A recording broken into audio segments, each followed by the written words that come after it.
बीडमध्ये दादागिरी खपवून घेणार नाही. बीडमधील राख गँग, वाळू गँग यांसारख्या सगळ्या गँग्सना सुतासारखं सरळ करणार. अजित पवारांचा बीडमध्ये सज्जड दम. मला शाल टोपी हार घालू नका, चुलत्याच्या कृपेनं माझं बरं चाललंय. कुणाच्या पायाही पडू नका. आजचे पुढारी हे पाय पडायच्या लायकीचे नाहीत. अजित पवारांचं बीड दौऱ्यावर असताना विधान. कर्जमाफीवरून अजित पवारांचा यू टर्न. विधानसभा निवडणुकीच्या जाहीरनाम्यामध्ये कर्जमाफीचा उल्लेख, मात्र आपण भाषणात कर्जमाफीबद्दल कुठेही बोललो नव्हतो. अजित पवारांचा घुमजाव. कार्यकर्त्यांना पक्षात घेताना त्यांचे रेकॉर्ड्स तपासा, तर चुकीच्या लोकांना सोबत घेतलं तर मोठी किंमत मोजावी लागते. अजित पवारांची पदाधिकाऱ्यांना खबरदारी घेण्याची सूचना. बीडला पुतळ्यांचं शहर बनवायचंय का? दादा कार्यकर्त्यांवर संतापले. पुतळ्यासाठी परवानगी देण्याची मागणी करणाऱ्यांवर अजित पवार संतापले. बीडमध्ये उपमुख्यमंत्री अजित पवारांविरोधात डीपीआय संघटनेची निदर्शनं, तर सामाजिक न्याय विभागाचा निधी इतरत्र वळवल्याचाही आरोप. अजित पवारांच्या बीड दौऱ्याच्या पार्श्वभूमीवर शरद पवार गटाचे सर्वच नेते नजरकैदेत. पोलिसांची सर्वच नेत्यांवर करडी नजर. अजिंक्य चांदणे पोलिसांच्या ताब्यात. बीड जिल्हा दौऱ्यावर आलेले उपमुख्यमंत्री अजित पवार एसपी नवनीत कौवत यांच्यावर संतापले. हेलिपॅडपर्यंत लोक आल्यामुळे अजित पवारांचा संताप, तर आज अजित पवारांच्या उपस्थितीमध्ये महत्वाचे पक्षप्रवेश. वक्फ दुरुस्ती विधेयक लोकसभेत सादर, तर विधेयकावर चर्चा सुरू. संध्याकाळी वक्फ दुरुस्ती विधेयकावर मतदान होणार. केंद्रीय अल्पसंख्याक मंत्री किरेन रिजिजू यांच्याकडून विधेयक सादर. वक्फ बोर्डावर या ठिकाणी शिया, सुन्नी, बोहरा आणि महिला सुद्धा दिसणार, तर 4 बिगर मुस्लिमांसह 2 महिला असणं अनिवार्य असेल. रिजिजू यांची माहिती. वक्फ बोर्ड कायद्याच्याही वर जात होतं आणि हे कसं होऊ शकतं? विधेयक आणलं नसतं तर संसदेवर सुद्धा वक्फनं दावा केला असता. केंद्रीय मंत्री किरण रिजिजू यांचं वक्तव्य.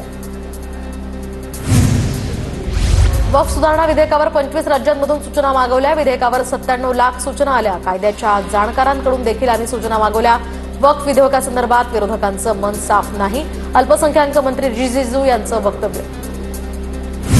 पंतप्रधानांना आमची विनंती आहे की याबद्दल पुनर्विचार करा. चर्चेशिवाय हे विधेयक पुढे जाऊ शकत नाही. अनेकांचा विधेयकाला विरोध. माजिद मेनन यांची प्रतिक्रिया. उद्धव ठाकरेंची सेना बाळासाहेबांचा विचार राखणार की राहुल गांधींच्या पावलावर पाऊल ठेवून तुष्टीकरण करणार हे बघूया. वक्फ विधेयक सादर होण्याच्या भूमिकेवर पार्श्वभूमीवर फडणवीसांचं हे ट्विट. वक्फ सुधारणा विधेयक आणि हिंदुत्वाचा काही संबंध नाही. वक्फच्या संपत्तीवर कब्जा करता यावा यासाठी हे विधेयक. संजय राऊतांची टीका. ठाकरेंची शिवसेना वक्फ सुधारणा विधेयकाच्या विरोधात मतदान करणार. सूत्रांची माहिती, तर राऊतांच्या पत्रकार परिषदेनंतर सस्पेन्स वाढला.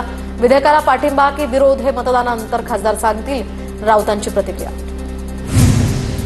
वक्फ सुधारणा विधेयकाला ठाकरेंनी समर्थन द्यावं. ठाकरे विरोधात गेले तर राहिलेले कार्यकर्ते सुद्धा त्यांना सोडतील. बावनकुळेंची टीका. मुस्लिम बहुल भागामध्ये पोलीस सध्या ऍक्शन मोडवर, तर कायदा आणि सुव्यवस्था राखण्यासाठी पोलिसांची खबरदारी.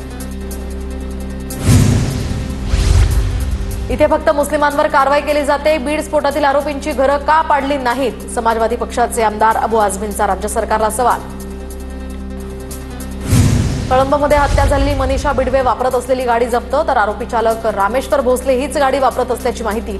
जप्त केलेली गाडी मनोज बियाणेच्या नावावर.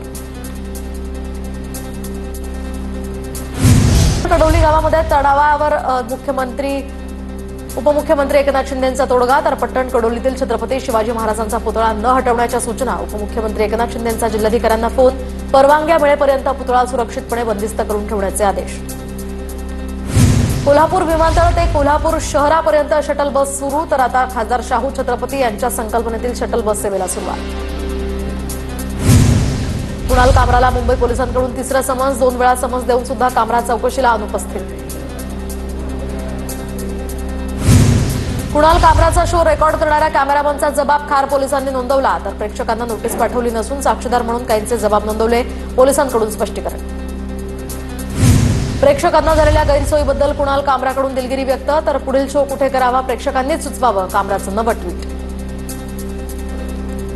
न्यायाधीश रेवती मोहिते खंडपीठासमोर दिशा सालियन प्रकरणाची सुनावणी होणार नाही, तर आता दुसऱ्या खंडपीठासमोर सुनावणी होणार. आमदार अभिमन्यू पवारांकडून धनंजय देशमुखांची भेट, तर तपास आणि न्यायालयीन प्रक्रियेसंदर्भात दोघांमध्ये चर्चा झाल्याची माहिती. जयंत पाटलांचं सध्या तळात मुळात आहे, मात्र सांगली जिल्हा परिषदेवर भाजपचा झेंडा फडकवायचा आहे. गोपीचंद पडळकरांचं वक्तव्य. चंद्रकांत खैरे तडजोडीचं राजकारण करतात. मी खरं सांगितल्यास शिवसैनिक खैरेंना रस्त्यावर फिरू देणार नाही. राजू शिंदेंची टीका. तर राजू शिंदे डरपोक माणूस, त्याच्या दाढीला केस नाही. खैरेंचा पलटवार. मंत्री बनायला आवडेल. मंत्रिपदाच्या रिक्त जागेवर पक्षश्रेष्ठी योग्य निर्णय घेतील. आमदार प्रकाश सोळंकींची यावर प्रतिक्रिया. अंजली दमानी यांच्या प्रश्नावर पंकजा मुंडेंनी बोलणं टाळलं. दमानी यांच्या गौप्यस्फोटावर पंकजा मुंडे काहीही बोलल्या नाही. बिहार निवडणुकीसाठी महाराष्ट्र मॉडेल वापरा. अमित शहांच्या बिहारच्या भाजप पदाधिकाऱ्यांना सूचना. महाराष्ट्रामध्ये भाजपनं बूथ कमिट्यांवर प्रचंड मेहनत घेतली. अमित शहांची माहिती. बीड कारागृहात झालेल्या 2 गटातील मारहाणीचं प्रकरण. तर गित्ते आणि सोनवणे गँगच्या विरोधात आता गुन्हा दाखल. गित्ते गँगची हरसूल तर सोनवणे गँगची नाशिक तुरुंगात रवानगी. आमदार सिद्धार्थ शिरोळेंनी जाहिरातीसाठी फोटो वापरलेली महिला हायकोर्टात. फोटो जाहिरातीसाठी बेकायदेशीरपणे वापरल्याचा याचिकेत उल्लेख. तर हे फोटो एका वेबसाईटकडून खरेदी करण्यात आले होते. शिरोळेंचं उत्तर. शिंदेच्या शिवसेनेकडून धर्मवीर आध्यात्मिक सेना वेब पोर्टलचं उद्घाटन. तर आता आध्यात्मिक क्षेत्रातील समस्या तक्रारी थेट उपमुख्यमंत्री शिंदेंपर्यंत पोहोचणार. शिंदेच्या शिवसेनेकडून बॅनरबाजी करत मनसेला डिवचण्याचा प्रयत्न. गंगाजल शुद्धच आहे पण काहींच्या विचारांचं काय. शिवसेना भवनाबाहेर बॅनर. दादरमध्ये शिवसेनेनं लावलेलं बॅनर मनसेनं उतरवलं. तर शिंदेच्या शिवसेनेकडून शिवसेना भवनात बॅनरबाजी करण्यात आली होती. शिंदेच्या शिवसेनेकडून डिवचण्याचा नव्हे तर हा प्रसिद्धीचा प्रकार. संतोष धुरी यांची बॅनरवरून टीका. वडिलांचे कर्तृत्व नसेल तर पराभव कसा होतो हे महाराष्ट्रानं पाहिलंय. समाधान सरवणकरांनी अमित ठाकरे यांना डिवचलं. अंबरनाथमधील बँक ऑफ महाराष्ट्राच्या शाखेत मनसेचा गोंधळ. अमराठी ब्रँच मॅनेजरनं उलट उत्तरं दिल्यामुळे कार्यकर्ते आक्रमक. मराठी न शिकल्यास मनसे स्टाईलने आंदोलन करण्याचाही इशारा. मनसे विभाग अध्यक्ष दिनेश साळवींची चारकोपमधील बँकेला नोटीस. बँकेतील सर्व व्यवहार मराठीतनं करण्याची मागणी. दखल न घेतल्यास मनसे स्टाईल कारवाई करण्याचाही इशारा. जालन्यात वसतिगृह भूमिपूजन कार्यक्रमाला हरिभाऊ बागडे यांची उपस्थिती. तर आपली कुणी छेड काढली तर चांगलं बदडून काढा, त्याला सोडू नका. राजस्थानचे राज्यपाल हरिभाऊ बागडे यांचा शालेय विद्यार्थिनींना सल्ला. स्थानिक स्वराज्य संस्थेच्या निवडणुकीच्या अनुषंगानं नांदेडमध्ये सदस्य नोंदणीचा शुभारंभ. तर शिवसेनेची 2 लाख सदस्य नोंदणी होणार. आमदार आनंद तिडके बोंढारकर यांच्याकडून विश्वास व्यक्त. सिंधुदुर्गात पालकमंत्र्यांच्या आदेशाला पोलीस आणि प्रशासनाकडून केराची टोपली. जिल्ह्यात अनैतिक धंदे सुरू. ठाकरे गटाचे माजी आमदार परशुराम उपरकर यांचा आरोप. रत्नागिरी जिल्ह्यातील शिवसेनेची कार्यकारिणी बरखास्त. ऑपरेशन टायगर नंतर पक्षात आलेल्यांना संधी मिळणार. येत्या 10 ते 15 दिवसात नवीन जिल्हा कार्यकारिणी जाहीर होणार. अजित पवारांच्या दौऱ्याच्या पार्श्वभूमीवर आता महिलांचा जनाक्रोश मोर्चा. दरम्यान रुई धारूर गावासह 5 गावातील महिलांचा मोर्चात सहभाग. या सरकारचं करायचं काय. शिवरायांनी स्वराज्याची शपथ घेतलेल्या रायरेश्वर किल्ल्यावरील शिवमंदिराचा कलशारोहण सोहळा संपन्न. संभाजी भिडे आणि निलकंठ स्वामींच्या हस्ते संपन्न झाला सोहळा. नाशिकमधील सातपीर दर्ग्याला महापालिकेची नोटीस. 15 दिवसात अतिक्रमण न काढल्यास कारवाईचा इशारा. धार्मिक स्थळं अनधिकृत असल्याचा नोटीसमध्ये उल्लेख.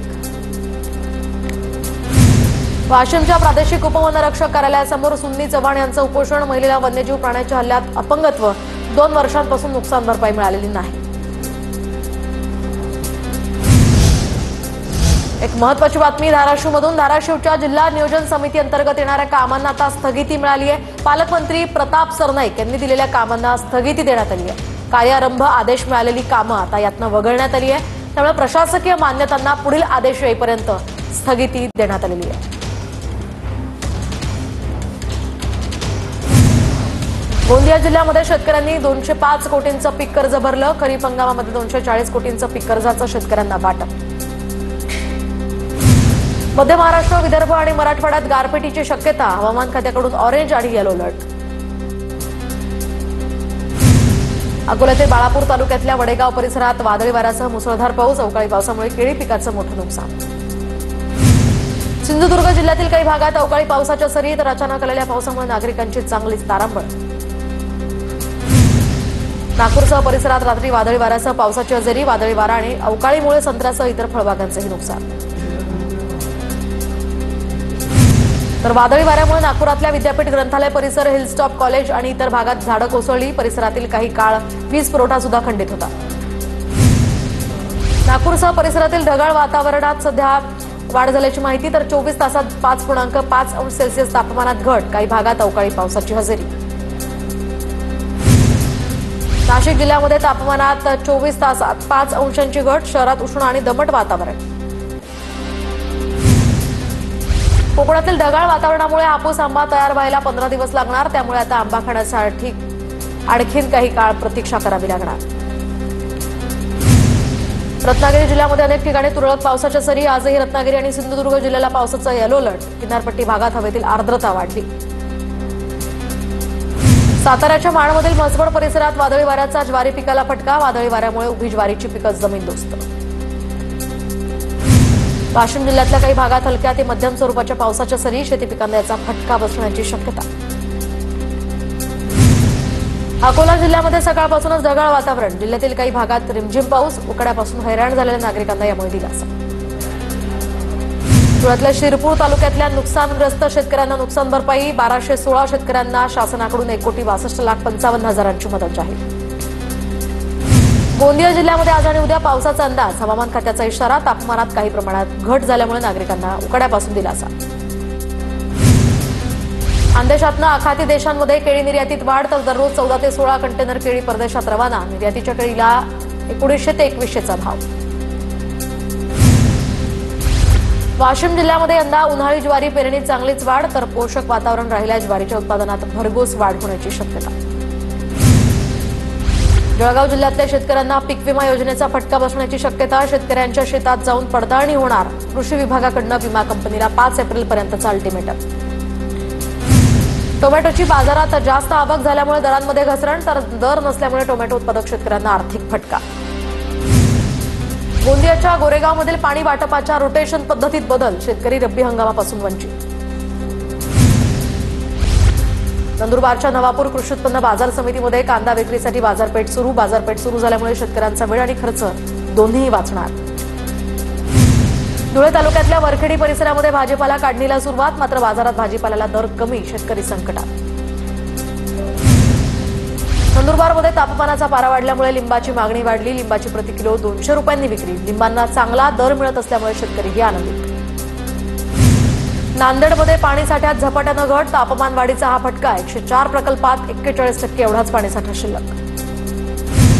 नांदेडच्या हदगाव तालुक्यातल्या तहसील कार्यालयामध्ये पाण्याची सोय नाही. पाण्याची व्यवस्था नसल्यामुळे नागरिकांची मोठी गैरसोय. धुळे पालिकेच्या तिजोरीमध्ये शास्ती माफी योजनेमुळे आता 50 ते 56 कोटींचं उत्पन्न जमा. उर्वरित थकबाकीदारांवर जप्तीची कारवाई करणार. आयुक्तांची माहिती. गोंदिया नगर परिषदेकडून मालमत्ता वसुलीसाठी धडक मोहीम, तर 88 मालमत्ताधारकांना बजावली नोटीस. मालमत्ता करापोटी 9 कोटी 42 लाख रुपये थकीत. जळगावच्या चाळीसगाव धुळे महामार्गावर भाजपचे माजी सरपंच प्रकाश पाटील यांचा अपघाती मृत्यू, तर मात्र नातेवाईक आणि ग्रामस्थांकडून घातपाताचा संशय व्यक्त. यवतमाळच्या आर्णी रोडवरील इलेक्ट्रॉनिक दुकानातनं भर दिवसा चोरी. दुचाकीवरून चोरट्यांनी कूलर लंपास केला. घटना सीसीटीव्ही कॅमेऱ्यात कैद. साताऱ्याच्या दिव्यांग प्रेरणा सामाजिक संस्थेच्या कार्यालयामध्ये 2 महिलांकडून चोरी, तर चोरीचा हा प्रकार सीसीटीव्ही कॅमेऱ्यात कैद. चोरीच्या घटना सातत्यानं वाढत असल्यामुळे नागरिकांमध्ये भीती. बदलापुरात मुलांनाच केली जन्मदात्या. वडिलांची हत्या. प्रॉपर्टीच्या वादातनं हत्या केल्याची शक्यता. बुलढाण्यात 3 वाहनांचा विचित्र अपघात. अपघातात 7 जणांचा मृत्यू, तर 14 जण जखमी असल्याची माहिती. नागपुरातल्या नॅशनल कॅन्सर इन्स्टिट्यूट समोर अपघात. कार चालकानं धडकेनंतर जखमीला रुग्णालयात न नेता पुलावरूनच खाली फेकलं. दुचाकीस्वाराचा यामध्ये मृत्यू. कार चालकाचा सध्या शोध सुरू. सोलापूरमधील आदिनाथ सहकारी साखर कारखान्याच्या निवडणूक रिंगणातनं 22 जणांची माघार, तर आज उमेदवारी अर्ज दाखल करण्याचा शेवटचा दिवस. नंदुरबार जिल्ह्यामध्ये नवीन विद्युतीकरणाच्या कामात भ्रष्टाचार. सातपुडा संघर्ष समितीचा आरोप. आदिवासी विकास विभागाकडून विद्युतीकरणाच्या कामासाठी 27 कोटींचा निधी. धुळ्यात बेकायदेशीररित्या गर्भपात करणाऱ्या डॉक्टर सोनल वानखेडेसह 2 परिचारिकांना 5 दिवसांची पोलीस कोठडी. धुळे शहर पोलिसांनी साक्री रोडवरील सुमन हॉस्पिटलमधल्या अवैध गर्भपाताचं प्रकरण बाहेर काढलं होतं. अल्पभूधारक शेतकऱ्याचा पोरगा झाला PSI. गावकऱ्यांनी काढली वाजत गाजत मिरवणूक. वाशिमच्या लाठी गावाच्या शेर्पेचात आणखी एक मानाचा तुरा. धुळ्याच्या नगावबारी परिसरामध्ये 100 घरात मीटरची जोडणी. मात्र पाईपलाईनच न जोडल्यामुळे गेल्या 15 वर्षांपासून नळाला पाणी नाही. पालिकेच्या कारभारावर सवाल उपस्थित. वाशिममध्ये धार्मिक सण आणि उत्सव शांततेत पार पडावेत यासाठी पोलिसांकडून सहकार्याचं नागरिकांना आवाहन, तर धार्मिक तेढ निर्माण करणाऱ्यांना कठोर त्यांच्यावर कारवाई करणार पोलिसांचा इशारा. वाशिम जिल्ह्यामध्ये जिल्हा नियोजन समितीची बैठक न घेताच निधी वितरण, उच्च न्यायालयाचे शिल्लक निधीचे वितरण थांबवण्याचे आदेश. विरार अंधेरी स्लो लोकलमध्ये प्रवाशांमध्ये तुंबळ हाणामारीची ही सगळी घटना सोशल मीडियावर व्हायरल. अमरावतीमध्ये फोटो व्हायरल करण्याची धमकी देत तरुणीवर लैंगिक अत्याचार. 2023 मध्ये लैंगिक अत्याचाराची घटना. गाडगेनगर पोलिसात यासंदर्भात गुन्हा दाखल. वीज दर कपातीला महावितरणचा विरोध, तर 48,000 कोटी रुपयांची तूट दाखवत दरवाढीचा आग्रह. महावितरणची राज्य वीज नियामक आयोगाकडे याचिका. जीएसटी संकलनामध्ये देशात महाराष्ट्राचा वाटा 21.50%. राज्यात जीएसटीचं मागील आर्थिक वर्षात 3,59,000 कोटींचं संकलन. मुंबई आणि परिसरात उकाड्याची धग कायम, तर एका दिवसात तापमानात 4.5 अंशांची वाढ. आजही परिस्थिती कायम राहण्याचा अंदाज. राज्यात मार्च महिन्यामध्ये उष्माघाताचे 27 रुग्ण. यंदाचा मार्च सर्वात तापदायक. हवामान विभागाकडून पुढील काही दिवस काळजी घेण्याचं आवाहन. पुण्यात गेल्या 10 वर्षातील सर्वाधिक सरासरी तापमानाची नोंद, तर मार्च महिन्यामध्ये तीव्र उन्हाच्या झळा. काही भागात तापमान 40 अंशांवर. पुण्यात सर्वाधिक महाग घरं लॉ कॉलेज रस्त्यावर. प्रति चौरस फुटांसाठी 16,816 रुपयांचा दर. रेडी रेकनर दरात सुद्धा लॉ कॉलेज परिसरात सर्वाधिक भाव. सेबीचे माजी प्रमुख माधवीपुरी बुच यांना हायकोर्टाचा अंतरिम दिलासा कायम, तर 7 मे पर्यंत गुन्हा दाखल करण्यास स्थगिती. 7 मेला पुढील सुनावणी होणार.